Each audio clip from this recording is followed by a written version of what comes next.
So, you just got your Steam Deck. Congratulations. And now you are ready to start playing with it, but all you've done is sign into your Steam account or create an account. What should you do next? This video is here to help with that. So, step number one, absolute first thing you're going to want to do. Make sure you have everything in your Steam Deck up to date. And the way you're going to do that, when you're on your main library page, so when you first start and install everything, Steam is going to find your games. Obviously, I've been using my Steam Deck for a while, so this is just how it looks. You're going to want to hit the menu button that's going to be on the left-hand side, and it should say Steam. I'm using a DualSense controller plugged into my Steam Deck. That's why it says PlayStation menu. But you'll hit that button, and then you're going to go to Settings, and then you're going to go to System, and click Check for Updates. You'll click that, it'll check, and it should download all of the updates, and you'll want that just to have a baseline to make sure that you are up to date with all of the other Steam Deck users who've had their decks for a while, because I don't believe these decks come automatically on the most recent, most up-to-date version of the Steam Deck software. So that's number one. Number two, you're going to want to, and we're going to have to do this from desktop mode, and now we're on desktop mode, and the next thing you're going to want to do on desktop mode, I would recommend, if you have the ability to get a mouse and keyboard, do so, because that's actually going to be in one of the steps here too, because this part is actually going to require a bit of typing, and it's easier to do it on mouse and keyboard. So anyway, you're going to want to go into the desktop mode, and you're going to go into the Discover store. We are going to download ProtonGE. And there it is, Proton Up QT. You'll want to download and install that. That's going to get you access to ProtonGE. That's Proton Glorious Egg Roll. What you'll do, you'll get in there, and the reason you want that, you'll launch it, is because that's going to get you, like I said, access to an additional layer of Proton. Proton is what allows you to play these games on the Steam Deck. And the reason you want to be able to do that, obviously, is so that way you can, play your games. So once you open this guy up, it'll give you options for compatibility tools, and you'll just go ahead and you'll pick the downloads that are available. Mine aren't going to show because I'm already in there. So you see Add Version, Compatibility Tool. There you go, ProtonGE, which I already have, so I'm not going to reinstall it. But you want that there to make sure that you can install Windows games. Now, the cool thing about QT, or GE, depending on how you look at it, is that this will allow you to work with some older games that aren't readily compatible with the Steam Deck out the box. So, for example, a few months ago, I played Batman Arkham Asylum when I got my Steam Deck, and I actually had to use that to get it to run, otherwise it would just crash. But I installed that. It's free software. It's a free compatibility layer. Works right into Steam, and then you can use that to use some of your older games, particularly stuff that's like DirectX 9 or older. I've found that works really well with. And the next thing you're going to want to do is download Decky Loader. Now, Decky Loader is incredible. You can get it off this GitHub here. You just Google it, and it's usually the first option that you get there. And the reason you want Decky Loader, this is just the site for it, is it gives you a bunch of plugin options. Like if I blow this up, these are all different plugins that you can use in your Steam Deck that gives you additional functionality and power just to do kind of whatever you want. So, for example, I have what's called ProtonDB installed as Decky Loader, and that's a tool that you can use to check compatibility for games on the Steam Deck.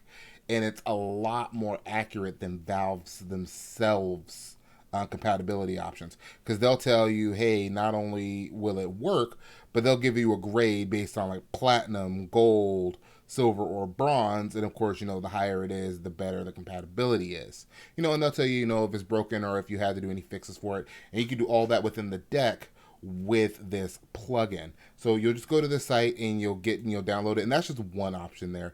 You can do like fake HDR with Vibrant Deck. You can download a plugin for how long to beat, all kinds of things. Let me go back to game mode and I'll show you. And now back in game mode, we'll go ahead and you're going to click the little three dots on the right hand side. And I'm not going to show you how to install Decky Loader here just because it is a little bit of a process. But I want to show you guys what you get here. So you see we have the ProtonDB batches. How long to beat for deck is what I have there. There's pack updater, MU achievements, or if you want achievements for your retro games. Seamless times, vibrant deck facts. These are just things that I have. Auto pack. So you have all of this stuff here that you can use on your deck, and it's absolutely free. You just need Decky Loader to actually install it. So the next things you're going to want to get are hardware related. So, and they're things that I think every Steam Deck owner should have right out the gate. Number one, a dock. Especially if you're going to be messing around a lot in desktop mode. Having a dock so you can plug in a mouse and keyboard, and also so you can plug into a monitor, is going to make things a lot easier and move a lot faster. When you see my Steam Deck videos, my guides, my tutorials, I mostly am doing that on keyboard and mouse. And there's a reason for that. Because, yeah, the Steam Deck has the touchpads, and you can use things on there with the triggers, and they work. But it's so much easier with the mouse and keyboard, and it's so much faster, too. Sometimes you just have to type in commands, or sometimes you just want to copy and paste stuff. And again, you can do it on, just the Steam Deck itself. But having a dock and a keyboard and mouse makes life so much faster, so much easier. Highly recommended. If you're going to be in desktop mode a lot, get a dock, get a mouse and keyboard. Also, the dock is great if you want to play on a TV or just a bigger monitor, because you can just plug it in there and then treat it like a Switch dock. And then last but not least, get an SD card. Now, the reason I'm going to recommend getting an SD card is so that way you can get as many games on there as you want onto your Steam Deck. Now, for me personally, I have the 256 gig Steam Deck, and while that's okay, you can fit a lot of games on there. You have to also remember that you're also contending with what you call updates, and you're also contending with any kind of updates, not only just for your games, but for this Proton as well.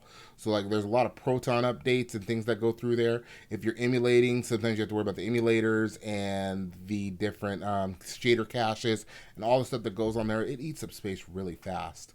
And then having a micro SD card is very helpful. I have a 1 terabyte SD card.